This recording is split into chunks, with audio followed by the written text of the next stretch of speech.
Vous écoutez les assemblages d'idées. Mon nom est Nelson Roberge. Nous sommes présentement à la Grande Dégustation de Montréal, au quai dans le Vieux-Port.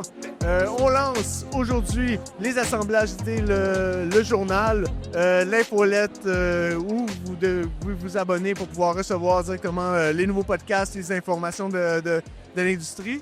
Le podcast aujourd'hui est commandité par Étiquette PDF et je suis en compagnie co-host Leonardo Cargano des Affaires Brassicoles. Comment ça va tout le monde? 2 jours d'entrevue. Non, mais 2 jours d'entrevue. Enfin, on a un coup à livrer. On remercie beaucoup la gang au créateur. Ouais. Des séries, ça. Ça devient de plus en plus bruyant. Ah ouais. On crie de plus en plus fort. Et on fait des entrevues avec des producteurs ici, des vignobles, des distillateurs. Et on est en compagnie de Anaïs Siro-Quentin, de directrice export. Là, je lis ta carte. Quentin, grand vin et crément d'Alsace. Oui, en fait, Anaïs Quentin, je suis de la maison Quentin. Le même nom, c'est une maison familiale de grands vins d'Alsace. Regarde, la plupart des producteurs qu'on voit autant dans le vin que dans la distillerie, il y a beaucoup de choses familiales, il y a beaucoup de choses qui se passent de génération en génération. Voilà. Donc, je pense que tu vas nous en parler beaucoup aussi. Est-ce que tu voudrais nous expliquer un peu, faire un petit historique de qu'est-ce que vous faites, depuis quand, ou ça? Alors moi, je travaille avec mon mari Jacques. On est aujourd'hui la 12e génération de vignerons dans la famille. Tout a commencé fin 1600. À un moment où, après une guerre qui dure 30 ans, il n'y a plus aucun villageois dans notre tout petit village. Et l'année suivante, ils sont 17 à venir s'y installer. Et parmi eux, il y a François Quentin. On ne sait pas quand il est né, on sait juste qu'il se marie en 1720 et qu'il est, entre autres, vigneron. Et nous voilà un peu plus de 300 ans plus tard. Et aujourd'hui, la maison Quentin, on est une des plus grosses maisons en Alsace, mais toujours familiale. On a 3 caves de vinification et on a une très grande gamme. On est notamment spécialiste dans le crément d'Alsace, mais on fait aussi tout plein d'autres vins d'Alsace. Donc, j'ai mal entendu, mais depuis quand, toi, t'es impliqué? Et moi, j'ai rejoint Jacques il y a 15 ans. OK, super. J'ai une question. Est-ce qu'il reste encore des vieux vins de cette époque-là, là? Non, alors on a encore des vieux millésimes, mais ils sont tous de 1900 et quelques, mais pas d'avant. Pas d'avant. On n'a plus. Peut-être que si on creuse un petit peu. Non, je sais pas. Voilà. Peut-être que si on creuse au fond de la cave, on peut venir voir. Voilà. Alors, là, vous êtes ici, ça fait combien d'années que vous venez à la Grande Dégustation? Alors moi, personnellement, c'est la première année que je viens à la Grande Dégustation parce que mon mari est venu les 2 dernières fois. Ça fait un peu plus de 10 ans qu'on travaille au Québec. OK.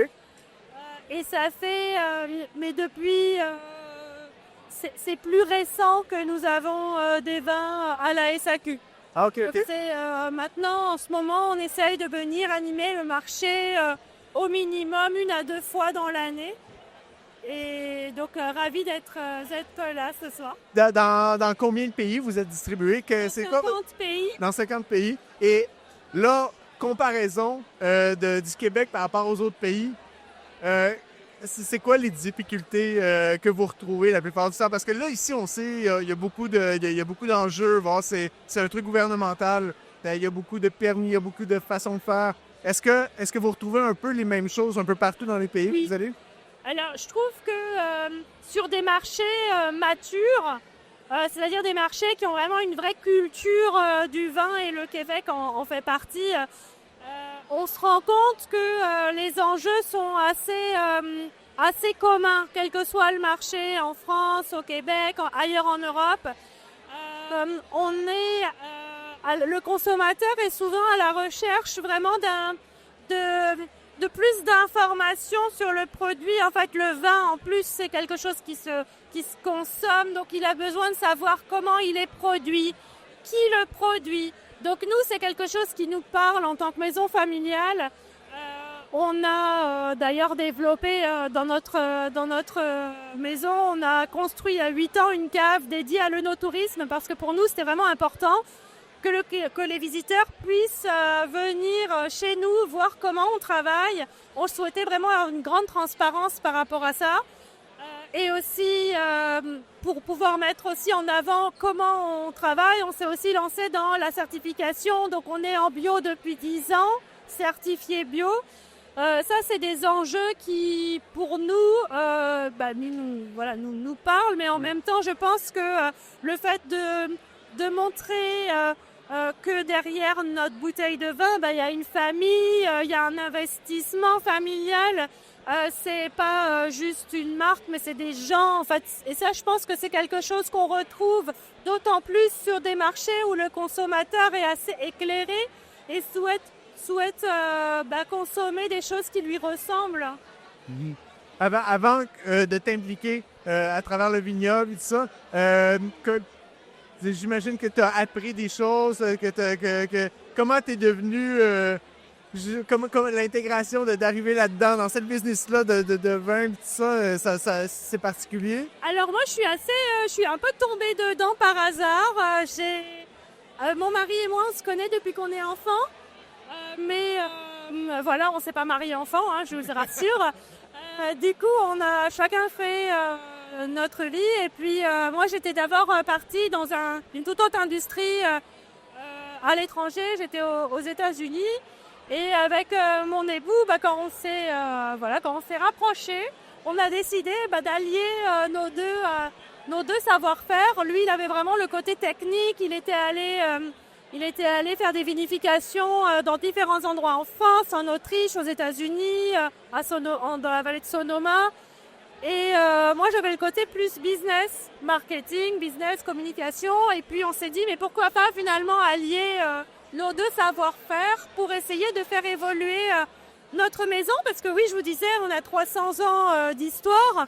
Donc, on a une bonne image. Voilà, un lourd passé, on va dire, qui est... qu'on souhaite garder, porter, entretenir, mais en même temps garder un œil sur sur le consommateur d'aujourd'hui, sur ce que les gens recherchent, et essayer d'être un peu aussi à l'avant-garde, mais en ne se perdant pas, en restant fiers de notre passé, de ce qu'on fait, mais en essayant aussi toujours de venir titiller le palais. Mais ça, je me questionnais le côté de la tradition. Vous avez comme 600 ans de tradition, la nouveauté, tout ça. Comment on fait la balance pour avoir la nouvelle clientèle que la vieille clientèle? Comment on fait ça? Par exemple, nous, on a une gamme qui est notre gamme historique de vins d'Alsace qui porte notre nom. C'est la gamme Joseph Catin. On est sur des styles alsaciens qui, de manière traditionnelle, étaient assez ronds. Et quand il y a un peu plus de 10 ans, on a souhaité convertir une bonne partie du vignoble. Aujourd'hui, on a 50 hectares qui sont certifiés bio. On a décidé de lancer une gamme de vins qui était... mais pas juste que ce soit exactement la même avec juste un tampon bio, ça ne nous intéressait pas. Donc on a cherché et on s'est dit mais pourquoi pas faire quelque chose de plus frais, pour nous des vins un peu plus frais, comme un sucre résiduel, avec aussi un packaging complètement différent. On est parti sur une étiquette très minimaliste, inspirée du street art et du tatouage, parce que c'était quelque chose qui nous parlait beaucoup, parce que c'était plus jeune, entre guillemets. J'ai 40 et quelques, donc je ne me considère plus vraiment jeune, mais il y a 10 ans, je l'étais un peu plus. Mais du coup, ça nous parlait plus, c'était plus proche de nos codes. Et au final, on est très fiers parce que c'est deux gammes de vins qui vivent très bien l'une avec l'autre, mais qui s'adressent à des consommateurs qui parfois sont les mêmes, parfois sont différents. Et c'est ainsi qu'on a lancé donc la gamme Catin Sauvage. OK, c'est intéressant ça. Ouais. Donc notre gamme bio. Donc, vous avez un beau produit, tout ça. Vous arrivez ici, vous distribuez un peu partout. Comment le marketing a changé? Il y a tellement de choses qui ont évolué dans la dernière année. Tu sais, dans tout. Autant dans l'équipement, dans l'intelligence artificielle, dans le marketing, dans la façon d'aller chercher les gens. Comment vous réussissez, vous, à vous adapter dans votre marketing? Est-ce que vous êtes toujours dans le traditionnel, dans le numérique? Comment vous naviguez à travers tout ça?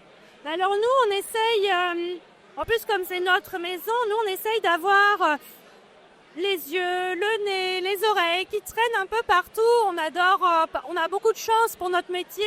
On a la chance de voyager, de goûter plein de produits. On est hyper curieux au niveau de la gastronomie, des vins, mais des alcools en général, de tout ce qui est même non alcoolisé. Enfin, on essaye d'être, de voir ce qui se fait, de se nourrir en fait du monde actuel.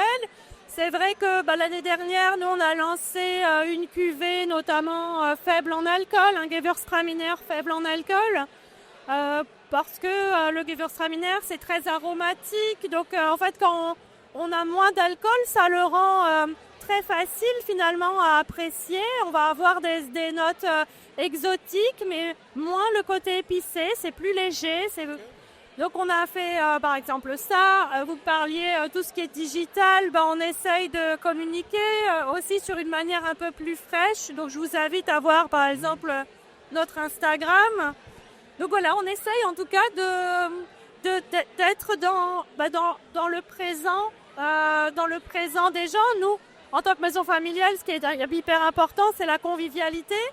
Donc cette convivialité, on l'a fait vivre au domaine avec les différents événements qu'on organise. On fait plein d'événements différents qui s'adressent à un public très différent aussi. Des événements que vous faites à la maison, que vous faites dans votre espace? Au niveau de notre espace, parce qu'en fait, il y a 8 ans, on a construit une cave qui a un énorme rooftop.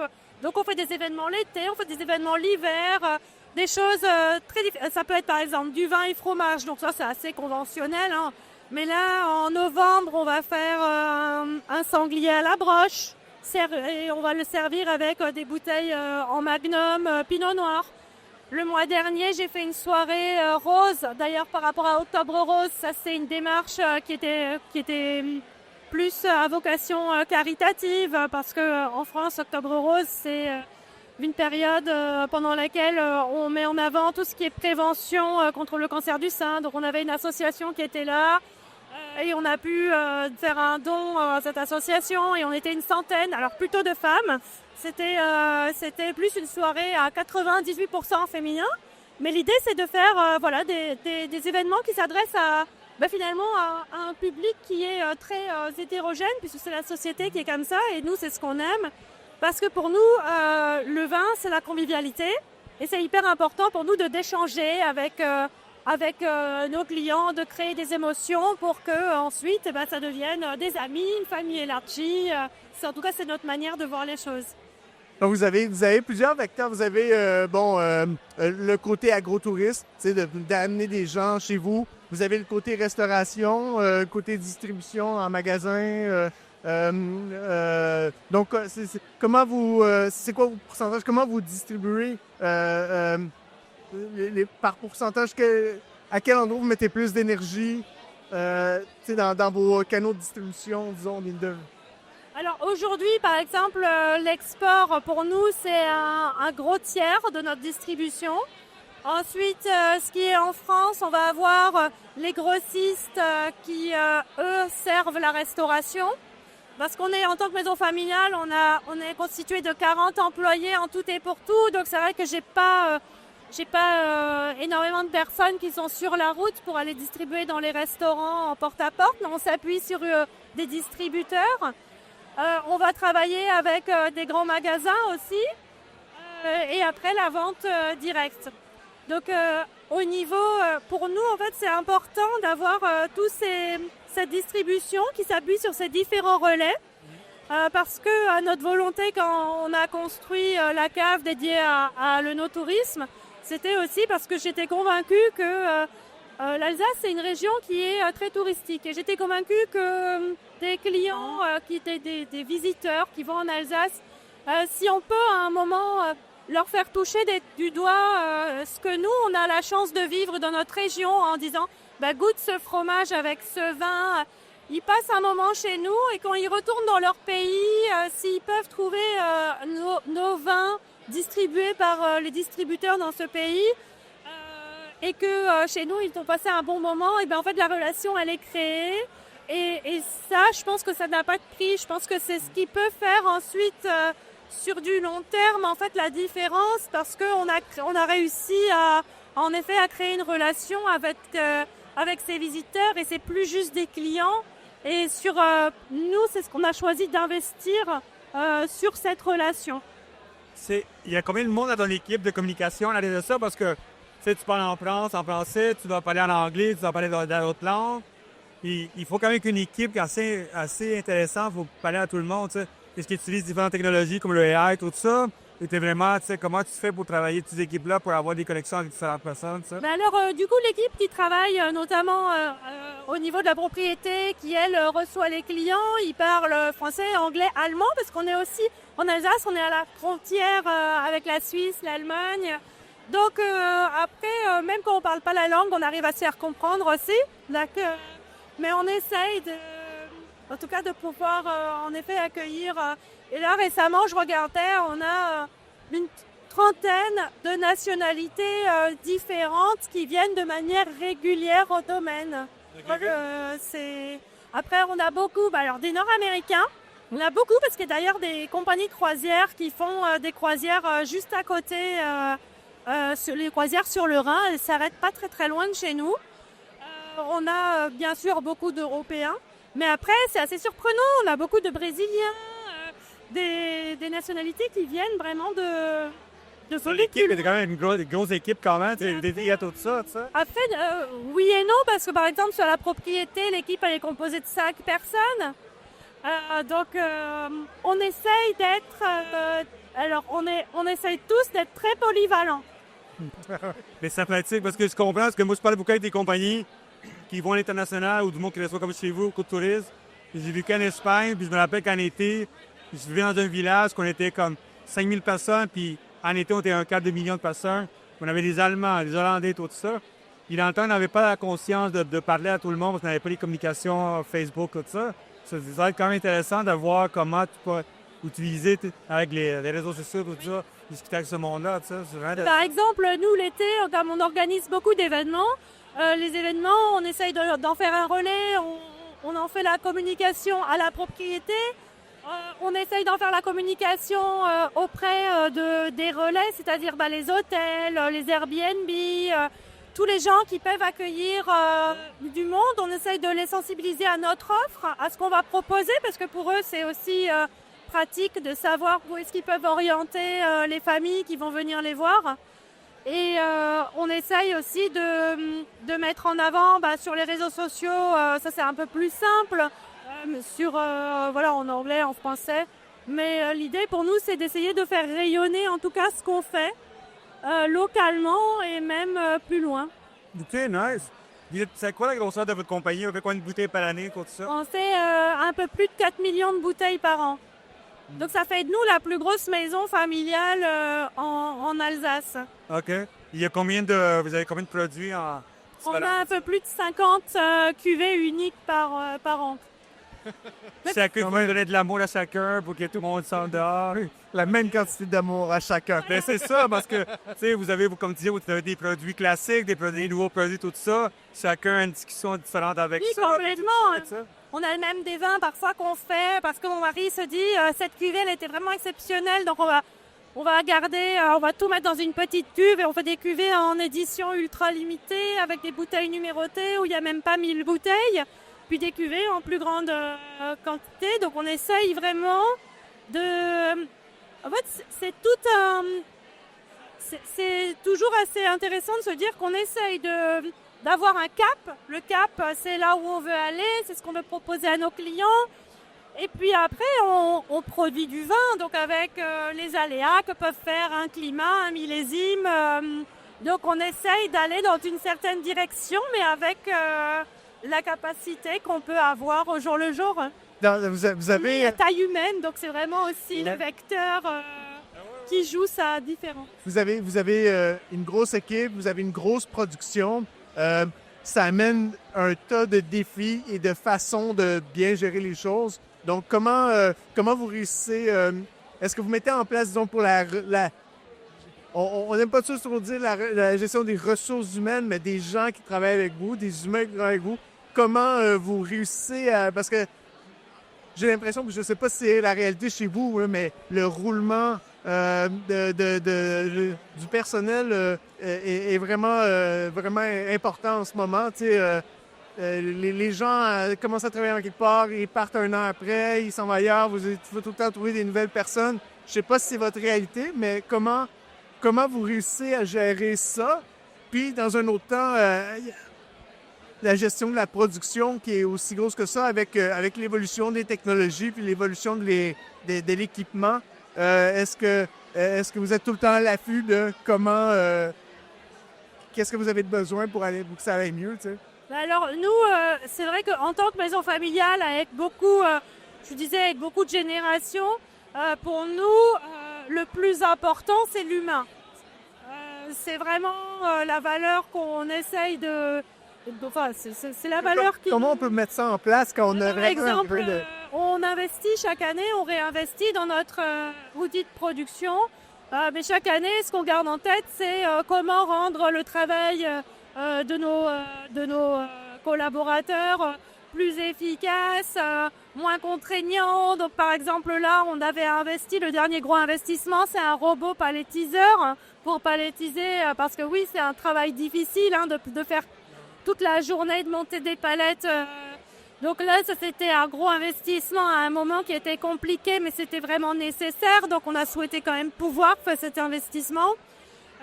C'est aussi, je vous disais, l'humain, parce que quand on demande à des gens d'être polyvalents, on écoute aussi ce qu'ils souhaitent. Donc on a beaucoup de chance d'avoir une équipe finalement qui est très fidèle, où on a vraiment très peu de changements qui s'opèrent. C'est bon signe. Dans un sens, on se croise les doigts, mais habituellement, c'est bon signe. C'est vrai qu'on a une super équipe. Par exemple, là, je disais, l'équipe qui est dédiée... alors, il y a toutes les équipes qui sont très bien. Après, il y en a certaines qui sont plus visibles, parce que c'est elles que vous allez voir à la boutique, au bar à vin, et qui ont le retour client aussi directement. C'est sûr que ça fait super plaisir quand on voit qu'on a... Là, récemment, on a presque 1000 notes sur Google, et en fait, elles sont...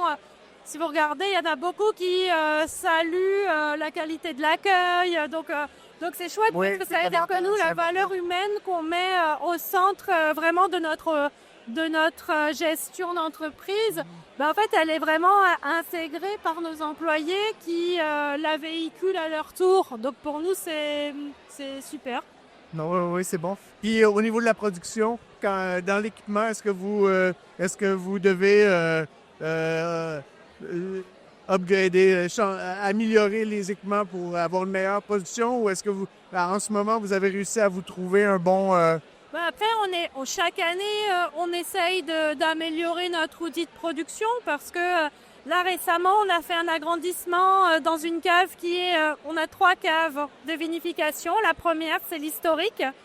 La deuxième, c'est une cave qui a été construite initialement il y a un peu plus de 15 ans. Là, on vient de finir son agrandissement. Il y a 8 ans, on a ouvert la nouvelle cave. Donc, c'est sûr que dès que certains gros investissements sont en partie payés, on se relance à chaque fois dans de nouveau, parce que pour nous, on essaye d'avoir toujours cette vision à long terme aussi sur ce qu'on souhaite faire et comment. Donc, essayer de s'équiper au mieux pour produire en ayant la meilleure qualité possible. Vous lancez en tête dans le Tetra Pak, tout ça? Est-ce que c'est quelque chose que vous pensez à longtemps? Alors ça, pour l'instant, en fait, l'appellation Alsace ne nous le permet pas. OK. Donc, c'est uniquement en bouteille si on souhaite revendiquer l'appellation. Ah, OK. Il n'y a pas des sacs en plastique. Non, les bibes et tout ça sont... Mais le Tetra Pak, c'est intéressant. Je vois beaucoup de monde qui se lance là-dedans. Ben oui. C'est quelque chose qu'on a écrit dans notre journal, que c'est un gros mouvement là, que ça s'en va à la viande. C'est au Québec. On voit beaucoup de restaurants avec des sacs, avec du vin en dedans, comme dans l'ancien temps, ça semblait. Et ça, alors nous, ça fait quelques années que il y a certains gros marchés, notamment dans le nord de l'Europe, où ils nous le demandent. Mais c'est vrai que pour l'instant, On ne le fait pas parce que sinon on perd l'appellation. L'appellation Alsace, en fait, même la bouteille est réglementaire. C'est-à-dire que nous n'avons pas le choix du type de bouteille pour le vin d'Alsace. Il faut prendre la flûte alsacienne. Et comme elle est réglementaire, si vous sortez de ce packaging, de ce conditionnement, vous perdez le droit de revendiquer le vin comme étant un vin d'Alsace. Si vous gardez c'est le prix de la bouteille qui monte, vous devez quand même dealer avec ça. C'est tout ça parce que les prix de la bouteille. Exact. Oui, il avait en plus beaucoup augmenté dans les années 2022. Donc oui, on n'a pas pu s'en sortir de la bouteille. Donc par exemple, nous, comme je vous disais, on est innovant. Alors j'y ai fait pour certains marchés. J'ai fait du vin en canette. Mais dans ces cas-là, vous perdez le droit d'appeler ça devient du vin de France. Du vin de France, et attention, pour les vins d'Alsace, c'est pour le cépage qu'on a en Alsace, même si ça devient du vin de France, si c'est certains cépages, vous n'avez pas le droit de mentionner le nom du cépage. Ah oui, hein? Par exemple, si c'est du Riesling ou du Gewürztraminer, vous n'avez pas le droit de le mentionner sur le conditionnement. Donc, si vous perdez les ventes, c'est des ventes qui se perdent à cause que la notation n'est pas là. C'est ce qu'on met du vin en canette, tout ça. C'est pas ou du vin en fût, des affaires comme ça, il y a des standards. Est-ce que ça dérange dans les ventes? Alors, je pense que si c'est quelqu'un qui cherche une bonne qualité, on est capable de le faire. En revanche, si c'est le souci, c'est que nous, on va quand même avoir le coût de production qui est un coût de production lié à notre appellation. Okay. Ça veut dire que on va avoir des rendements qui vont être limités pour respecter le coût pour respecter l'appellation. Si maintenant on y déroge, si on revend sans l'appellation, ce coût de production, on l'a quand même eu. Donc en fait, pour faire par exemple du très entrée de prix, ça n'a pas vraiment de sens. Donc je pense pas qu'on perde beaucoup de ventes. En revanche, la question se pose sur les bibs, sur est-ce que vous appelez les tétrapacks. Ça, c'est une véritable question qui se pose parce que ça pourrait en effet, à mon avis, faire peut-être plus de ventes. Intéressant. Mais pour l'instant, on n'y a pas le droit. Ça va? Je te remercie beaucoup. Je pense qu'on a une grosse discussion. C'est vraiment super intéressant. C'est quelque chose qu'il faut pousser. Là, il va falloir parler un peu plus. Merci beaucoup, Anaïs, d'avoir participé à notre podcast, d'avoir parlé ouvertement de ce qui se passe dans ton industrie et tout ça. C'est vraiment très apprécié. Merci beaucoup encore. J'invite tout le monde à s'inscrire à notre infolette, les assemblages d'idées. Et le podcast était présenté par Étiquette PDF. Donc, merci à tout le monde. À bientôt.